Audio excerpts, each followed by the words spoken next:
ಅದಕ್ಕೆ ಸಿದ್ದರಾಮಯ್ಯನವರು ಏನೇ ಇರಲಿ, ಅವ್ರು ಏನು ಕೆಟ್ಟ ಕೆಲಸ ಮಾಡಿದ್ರು ನಾವೊಬ್ಬ ರಾಜಕಾರಣಿಯಾಗಿ ಅವರ ಜೀವನ ಒಳ್ಳೆಯದಾಗಲಿ, ಅವ್ರು ಏನೇ ಇರಲಿ ಎಲ್ಲೆಲ್ಲೂ ಕೆಲವೊಂದು ಒಳ್ಳೆಯ ಕೆಲಸನೂ ಮಾಡಿರ್ತಾರೆ.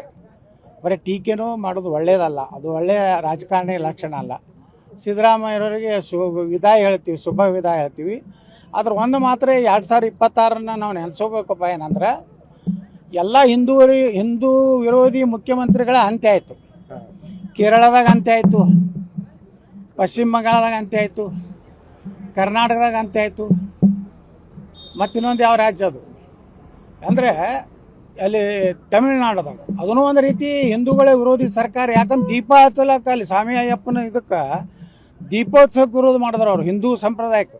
ಇವು 4 ಮುಖ್ಯಮಂತ್ರಿಗಳ ಅಂತ್ಯ ಹಿಂದೂ ವಿರೋಧಿ ನೀತಿಯಿಂದ. ಇದು ಒಳ್ಳೆಯ ಬೆಳವಣಿಗೆ ದೇಶನಾಗ ನಡೀತಾ ಇದೆ. ಇವತ್ತು ಪಶ್ಚಿಮ ಬಂಗಾಳದಲ್ಲಿ ಏನು ಬದಲಾವಣೆ ಆಯ್ತಲ್ಲ, ಮಮತಾ ಬ್ಯಾನರ್ಜಿ ಇನ್ನೊಂದು ಅವಧಿ ಏನಾರು ಮುಂದುವರೆದಿದ್ರೆ ಪಶ್ಚಿಮ ಬಂಗಾಳ ಭಾರತದಲ್ಲಿ ಇರ್ತಿದ್ದಿಲ್ಲ, ಅಷ್ಟು ಕೆಟ್ಟ ಸ್ಥಿತಿ ಇತ್ತು.